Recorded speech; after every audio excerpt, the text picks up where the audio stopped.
3 vectors are given H P बराबर 3i minus 4j, q बराबर 6i minus 8j और r जो है हमारा 3/4i minus j cap. Which of the following is correct? हमें ये बताना है इसमें which of the following is correct. एक तो नाम ये लिया हुआ है, इक्वल वेक्टर का नाम लिया हुआ है, दूसरा नाम लिया हुआ है पैरेलल वेक्टर का। तुम्हें ये पता होना चाहिए इक्वल वेक्टर और पैरेलल वेक्टर क्या होता है। देखो दोनों वेक्टर जो होते हैं जिसमें हमें वेक्टर है, पैरेलल वेक्टर में हमारी डायरेक्शन सेम होनी चाहिए। एक वेक्टर इस साइड, दूसरा वेक्टर भी इस साइड, भले मैग्नीट्यूड सेम हो या ना हो। तीसरा वेक्टर भी इस साइड, चौथा वेक्टर भी इस साइड है, तो दूसरा वेक्टर भी इस साइड, तीसरा वेक्टर भी इस साइड। तो जितने भी होने चाहिए, ये देखो जैसे 1 2 और यह तीसरा वेक्टर, ये तीनों वेक्टर एक ही डायरेक्शन में होने चाहिए। लेकिन अगर इक्वल वेक्टर की बात करें, इक्वल वेक्टर में डायरेक्शन भी सेम होनी चाहिए और मैग्नीट्यूड भी सेम होना चाहिए। This is difference between. अब पैरेलल वेक्टर क्या होता है, अगर स्केलर प्रोडक्ट हो जाए हमारे अदर वेक्टर का, तो पैरेलल वेक्टर पे काउंट होगा। तो जैसे तीनों वेक्टर देखो यहाँ पे, ये P तुम्हें 3i माइनस 4j दे रखा है। अगर Q वेक्टर को लें तो ये क्या दिया हुआ है हमें, 6i minus 6i cap minus 8j cap. अब मुझे बताओ अगर इससे मैं 2 कॉमन ले लूं, 2 कॉमन ले लिया तो हमारा क्या आ गया, 3i cap minus 4j cap. अब मुझे बताओ P और Q पैरेलल हो गए, क्योंकि यहां पे जब 2 से मल्टीप्लाई कर देंगे तो स्केलर प्रोडक्ट आ गया वो उस वाले P वेक्टर का। तो क्या लिख सकते हैं, Q is scalar product of P vector. ठीक है, अब हमें R वेक्टर से बात करनी है। R वेक्टर जो दे रखा है 3/4 i cap minus j cap. अब एक काम करो, इसको मैं तुम्हें नेक्स्ट पेज से समझाता हूं कि इससे कैसे कॉमन लोगे और ये कैसे उसके बराबर है। देखो P वेक्टर क्या है हमारा, 3i cap minus 4j cap. अब R वेक्टर जो दे रखा है, हमें दे रखा है 3/4 i cap minus j cap, यही दे रखा है हमें 3/4 i cap minus j cap. अब मुझे बच्चा बताओ, अगर मैं इससे 1/4 कॉमन ले लूं, 1/4 कॉमन ले लूं तो अंदर यहां से 1/4 चला गया, 3i कैप आया। अब बोलोगे सर j कैप में से कैसे लूं मैं 1/4 कॉमन, इसमें तो 4 है ही नहीं। तो देखो j कैप से ऐसे लोगे 1/4 कॉमन, इंटू 1 है तो हम क्या करेंगे, 4 से मल्टीप्लाई और 4 से डिवाइड। जिससे मल्टीप्लाई करते हैं उससे डिवाइड कर सकते हैं, कोई फर्क तो नहीं पड़ेगा, कट जाएगा ये तो हमारा। तो जिससे मल्टीप्लाई करा उससे हमने, जिससे मल्टीप्लाई करा हमने उसी से डिवाइड कर दिया। तो जैसे j कैप है हमारा, इसको हमने 4 से मल्टीप्लाई करा और 4 से डिवाइड करा। अब इससे अगर 1/4 कॉमन ले लोगे तो यहां पे क्या बचेगा, 4j कैप बचेगा। तो हमने इससे 1/4 कॉमन ले लिया तो हमारा कितना आ गया, 4j कैप। फिर से समझा रहा हूं, तो मैं R वेक्टर दे रखा था 3/4 i cap minus j cap. अब ठीक है, अब तुमने 1/4 कॉमन ले लिया तो 3i कैप, अब 4j को हम 4 से मल्टीप्लाई कर सकते हैं, 4 से डिवाइड कर सकते हैं। 1/4 कॉमन ले लिया तो 4j कैप बचा। तो अब क्या बोलेंगे, जो हमारा P वेक्टर, जो ये R वेक्टर है, वो हमारा 1/4 P वेक्टर के मल्टीप्लाई में हो गया, ये स्केलर प्रोडक्ट हो गया इस वेक्टर का। तो अब मैंने एक चीज बताई थी, जो तीनों वेक्टर होने चाहिए, अगर पैरेलल वेक्टर है तो स्केलर प्रोडक्ट हो सकता है। तो और वो सारे, और उनका जो वो होना चाहिए आपस स्केलर प्रोडक्ट होके इक्वल होने चाहिए। ये सारे P के बराबर है, स्केलर प्रोडक्ट कर देंगे तो हमारा आंसर क्या हो जाएगा, तीनों वेक्टर पैरेलल है। ये तीनों वेक्टर इक्वल क्यों नहीं है, इन तीनों वेक्टर का मैग्नीट्यूड इक्वल नहीं है, क्योंकि ये स्केलर प्रोडक्ट होकर इनका मैग्नीट्यूड चेंज हो रहा है। डिफरेंस यही होता है पैरेलल वेक्टर में, इक्वल वेक्टर में। पैरेलल वेक्टर की डायरेक्शन सेम होगी, एक डायरेक्शन इस साइड है, इस साइड ही होगी। अगर अपोजिट कर देंगे तो एंटी पैरेलल बन जाएगा। लेकिन इक्वल वेक्टर में क्या होता है, डायरेक्शन भी सेम होगी, मैग्नीट्यूड भी सेम होगा। तो हमारे इस क्वेश्चन का आंसर क्या आ जाएगा, इस क्वेश्चन का आंसर आ जाएगा P Q R R parallel vector. क्या आंसर आया, P Q R R parallel vector. ये क्वेश्चन कौन सा चैप्टर, वो वेक्टर से क्वेश्चन था। अब आखिरी क्वेश्चन, अब ये 29 क्वेश्चन है कि फोर्स दे रखा है हमें 2 + xn, हमें डायरेक्शन दे रखी है x डायरेक्शन में। The work done by the force for the displacement of x बराबर 1 सेंटीमीटर, x बराबर 2 सेंटीमीटर। बेटा ये चीज देखो, अगर तुम्हें सिंगल वैल्यू दी हुई हो, डायरेक्शन ना बोली गई हो, सीधा ये बोला हो एक इंसान चल रहा है, इतना फोर्स लग रहा है, इतना उसने वर्क डन करा, इतना वो इतना दूर चला हो, तो तुम नॉर्मल वैल्यू डाल दोगे। लेकिन जब भी ये वेरिएबल्स दिए हुए होते हैं, डायरेक्शन दी होती है कि 1 से 2 मीटर चला, वो उस केस में हमें क्या करना पड़ता है, उस केस में हमें एवरेज दिया हुआ है, क्योंकि उस केस में हमें क्या दिया हुआ है, एवरेज दिया हुआ है। उस केस में हमें कंफर्म वैल्यू दी गई है। उसने ये नहीं बताया कि इतनी दूर चला, कहां पे रुका, हमें नहीं पता कहां रुका, कहां से वापस आ गया, कहां पे क्या करा उसने, कितना आराम करा, क्या करा। तो इसमें क्या करना पड़ता है, हमें इंटीग्रेशन करना पड़ता है। इंटीग्रेशन आता है, हमें फोर्स कितना दिया हुआ है, फोर्स हमें दिया हुआ है, फोर्स हमें दिया हुआ है 2 + x न्यूटन। x की रेंज दी हुई है हमें 1 से 2 दी हुई है, x की रेंज 1 मीटर से, x तो दिया हुआ है 1 मीटर टू 2 मीटर दिया हुआ है। अब बच्चों देखो, हम इंटीग्रेशन करते हैं, इंटीग्रेशन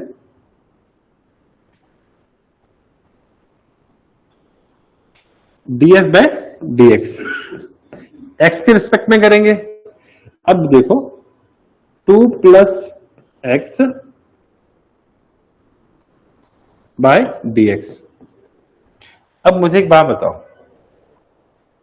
अगर 1 का इंटीग्रेशन करोगे तो हमारा कितना आएगा, x के रिस्पेक्ट में x आएगा। x का डिफरेंस और इंटीग्रेशन करा तुमने ये, तो हमारा कितना आया, x आया। डिफरेंशिएशन करते x का तो हमारा क्या आता, 1 आता। अब बात करते हैं, जैसे हमने इंटीग्रेशन डिफरेंशिएशन की बात करी, अब हमें जैसे x का इंटीग्रेशन करने को बोलेगा, तो उसका रूल समझो।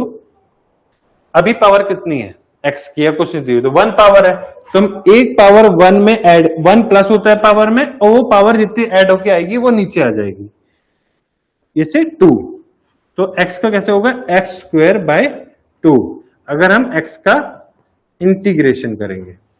x का इंटीग्रेशन समझ में आया, फॉर्मूला होता है, अगर हम x की पावर n का इंटीग्रेशन करते हैं तो x की पावर n+1 होगा, और नीचे क्या आएगा, n+1 आएगा। इतना बात समझ में आया, ये फॉर्मूला होता है हमारा। अब लगाते हैं यहां पे, ये कितना दिया हुआ है हमें,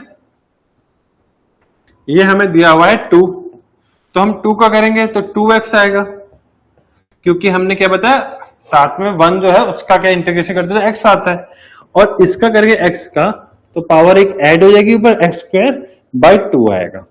अब बच्चों ये देखो, हमें 1 से लेके 2, मतलब 1 से लेके 2 तक में बोला है कि इतनी रेंज में, इतनी रेंज दी हुई है हमें, तो हम यहाँ पे लिखेंगे 2/1। तो पहले क्या करेंगे, हम इसकी वैल्यू 2 पुट करेंगे, तो 2 × 2 4, प्लस में 2 का स्क्वायर 4, 4/2 2, ये -1 डालेंगे तो 2, और 1 डालेंगे 1/2, 1 का स्क्वायर 1, और बाय 2 1/2, 1/2, तो ये कितना हो गया, 6 - 2.5, तो ये कितना आ गया, 3.5। आंसर देखते हैं, आंसर 3.5 है, आंसर आ रहा है 2.5। तो यहां पे हमने कहां गलती करी, हमने करा इसका वैल्यू डिफरेंशिएशन, यहां पे 2x आया, और 2 × 4 5 6, हाँ ये तो हो गया। अब इसका 1 वैल्यू पुट करेंगे, 1 का स्क्वायर 2 + 1/2, x²/2। इसका आंसर में कुछ गलती करी हुई है क्या इन लोगों ने, एक सेकंड रुको बच्चों,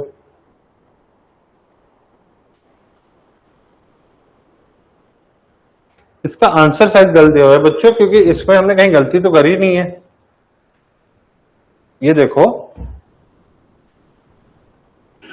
6 the work done with the force from 1 to 2 centimetre.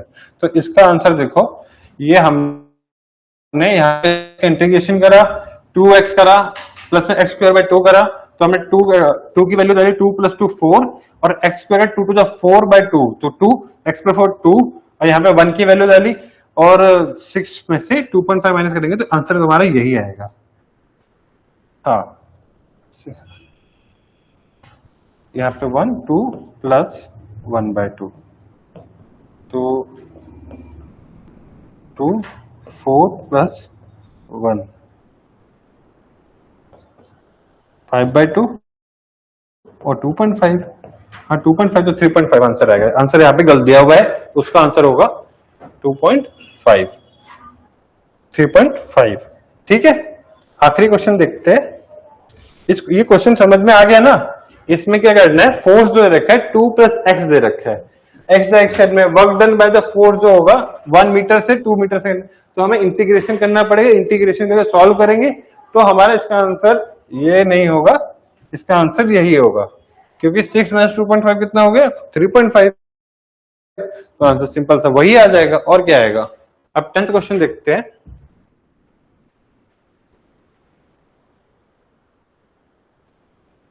10th question है हमारा, if the force velocity and time are taken as fundamental unit.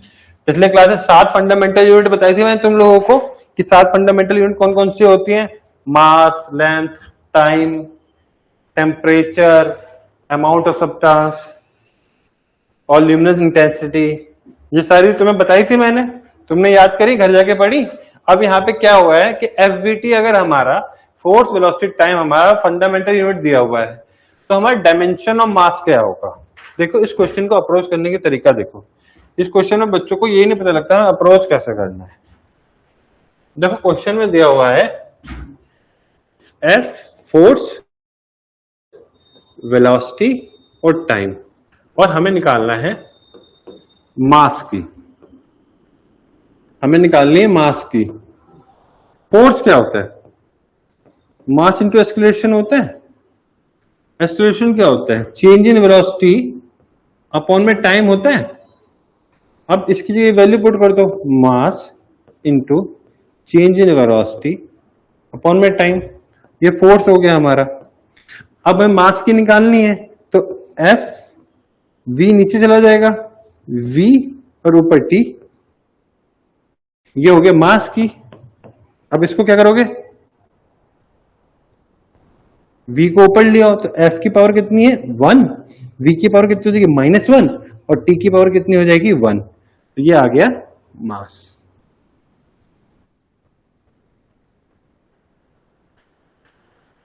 अब क्वेश्चन में देखो इसका आंसर क्या हो गया, एफ वी टी की पावर -1। देखो इस क्वेश्चन को कैसे करते हैं, पहले हमें ये पता होना चाहिए, एक दो फॉर्मूले हमें याद रखने पड़ेंगे कि हमें फॉर्मूला क्या होता है। कि अगर हम एक्सेलरेशन की बात कर रहे हैं, अगर हमें वेलोसिटी के मास का फॉर्मूला निकालना है, तो फोर्स और मास के बीच में एक्सेलरेशन कौन सा ऐसा रिलेशनशिप होगा जिससे कि हम इन तीनों के बीच में रिलेशन निकाल पाए। अब फोर्स और मास का तुम्हें रिलेशन पता है, F = m × a, F = m × a, m × acceleration का चेंज इन वेलोसिटी अपॉन में time, change in velocity upon में टाइम करा, मास की वैल्यू डाली F1, और v कोई भी चीज नीचे से ऊपर जाती है तो उसकी पावर माइनस हो जाती है, तो F1 v -1 T1, तो हमारा आंसर कितना आ गया, ये आ गया। तो अब बच्चों ये देखो, आज के लिए इतने क्वेश्चन काफी हैं। एक बार मैं तुम्हें भाई ये बता दूं कि चैप्टर कौन से चैप्टर का कौन सा क्वेश्चन था और कैसे फॉर्मूले लगे उस पर। पहला क्वेश्चन हमारा काइनेटिक थ्योरी ऑफ गैसेस से था, इसके बारे में मैंने तुमको बता दिया कि एवरेज काइनेटिक एनर्जी का फॉर्मूला लगेगा। एवरेज काइनेटिक एनर्जी का फॉर्मूला तुम लोग को बता दिया 3/2 kVT। तुम्हें मैंने आरएमएस वेलोसिटी का फॉर्मूला बता दिया। इन दो फॉर्मूले से बहुत क्वेश्चन बनते हैं। यूट्यूब वाला क्वेश्चन बताया, दो लिक्विड में कैसे इक्वल करते हैं, प्रेशर इक्वल करते हैं, P = ρgh होता है, उससे इक्वेट होगा। अगला क्वेश्चन क्या होता है, इन्फिनाइट चार्ज है तो E = λ/2πε0 होगा, 2πε0 होगा। अगला क्वेश्चन कौन सा है, लॉन्ग रेंज जो होता है वो P लॉन्ग ट्रांसमिशन में ये बता दिया मैंने तुमको कि पावर कंजर्वेशन होगा। पावर कंजर्वेशन जब होगा, पावर कंजर्वेशन में क्या होगा, पावर कांस्टेंट करेंगे और वोल्टेज इंक्रीज होगा तो करंट हमारा डिक्रीज हो, करंट डिक्रीज होगा तो एनर्जी कंजर्वेशन होगा। अब हमारा टू कंसेक्टिव लूप है तो हमें एक फॉर्मूला याद रखना, B is equal to mu not I upon में 2R। ये फॉर्मूला हमारे लिए इंपॉर्टेंट है क्योंकि सर्कुलर लूप का फॉर्मूला है और हमें बाकी सारी वैल्यू दी हुई थी, इसके बेसिस पे क्वेश्चन हो जाएगा। ये मैग्नेटिज्म से क्वेश्चन था, ये कौन से चैप्टर से क्वेश्चन था, ये ट्रांसफार्मर वाले टॉपिक से क्वेश्चन था। अब बात करते टू कंसेक्टिव लूप बात कर ली, अब हम बात करते वैल्यू ऑफ यंग मॉडुलस। ये कौन चैप्टर क्वेश्चन था, ये हमारा फ्लूइड चैप्टर का क्वेश्चन है। यंग मॉडुलस का फॉर्मूला क्या हो गया, stress upon the strain. Strain हमारा रिजिड बॉडी के लिए कितना होता है, 0 होता है, तो हमारा क्या हो जाएगा, यंग मॉडुलस कितना आ जाएगा, इन्फिनाइट आ जाएगा, इन्फिनाइट हो जाएगा। और हमारी सॉफ्ट बॉडी होती तो हमारा यंग स्ट्रेन ज्यादा होता, तो यंग मॉडुलस की वैल्यू कितनी आ जाती, लो आ जाती। तो ये मैंने तुम्हें 2 केस बता दिए थे इसमें। फिर अगला क्वेश्चन कौन सा था हमारा, एक कॉर्ड है। कॉर्ड में हमसे क्या पूछा था कि हमसे एंगुलर एक्सप्रेशन पूछा था, तो मैंने तुम्हें कौन सा फॉर्मूला बताया, एक तो टॉर्क का क्वेश्चन टॉर्क का फॉर्मूला था I इंटू अल्फा। फिर मैंने उस क्वेश्चन में तुम्हें मोमेंट ऑफ इनर्शिया बताया कि कैसे निकालोगे, और फिर एंगुलर एक्सप्रेशन बाद में निकाल दी। देखो मोमेंट ऑफ इनर्शिया निकालने का फॉर्मूला होता है mr²/2, किसके लिए, सॉलिड डिस्क के लिए। अगर रिंग का पूछ लेगा तुमसे तो mr² होगा। ये क्वेश्चन कौन से चैप्टर से था, ये रोटेशनल मोशन से क्वेश्चन था। ऐसे क्वेश्चन आएंगे इस टॉपिक से, टॉप से 3 सवालों पे ही क्वेश्चन आएगा कि कौन कौन से 3 सवाल हो सकते हैं। Torque is equal to I alpha होगा, मोमेंट ऑफ इनर्शिया निकालने को बोल देगा और एंगुलर एक्सप्रेशन निकालने को बोल देगा। अब इन तीनों को चीज को ही आपस में रोटेट करेगा। 8वां कौन सा है, द 3 वेक्टर दिए हुए हैं। वेक्टर में मैं तुम्हें 2 वेक्टर समझाया, पैरेलल वेक्टर और इक्वल वेक्टर। पैरेलल वेक्टर बहुत इजी है, जिनके डायरेक्शन सेम हो, जरूरी नहीं है कि उसका मैग्नीट्यूड सेम हो। इक्वल वेक्टर में मैग्नीट्यूड और डायरेक्शन दोनों सेम होंगे। 9th क्वेश्चन, इसमें इंटीग्रेशन करना है, इसका आंसर ये गलत दे रखा है, आंसर सही होगा 3.5 जूल। और 10th क्वेश्चन, FVT होता है जिसमें मास हमें कोई भी रिलेशन में जब निकालना होगा डायमेंशन फॉर्मूला, तो हमें उनका फॉर्मूले का रिलेशन पता होना जरूरी है। इस तरह से हमारा क्या होगा, तभी हम आंसर का रिलेशन निकाल पाएंगे। Force is equal to ma अगर हमें पता होगा तभी हम ये पता कर पाएंगे एक्सप्रेशन क्या होता है, चेंज इन वेलोसिटी अपॉन में टाइम होता है, और क्या होता है। और फिर हमने इस चीज को सॉल्व कर लिया। नेक्स्ट क्लास में मैं क्या करूंगा, जब तुम्हें क्वेश्चन कराऊंगा तो उस चैप्टर के क्या करूंगा, थोड़े थोड़े फॉर्मूले और बता दूंगा। या तो फिर मैं बात करता हूँ, एक क्लास क्या करते हैं कि जैसे तुम्हें मैं काइनेमैटिक्स के straight line, projectile motion, laws of motion, work energy power, इन सब के ना मैं तुम्हें ना एक ना फॉर्मूला शीट बना दूंगा। तो मैं क्लास में फॉर्मूला शीट लेकर आऊंगा, उस चैप्टर के जितने इंपॉर्टेंट फॉर्मूलास होंगे वो क्लास में मैं तुम्हें वो करा दूंगा। उसमें उस क्लास में क्वेश्चन नहीं करेंगे, उस क्लास में क्या करेंगे, उस क्लास में क्वेश्चन कर लेंगे और फॉर्मूला कर लेंगे। आज के लिए इतना काफी है, इसको अच्छे से पढ़ना, फॉर्मूला और कॉन्सेप्ट को क्लियर करना, ऐसे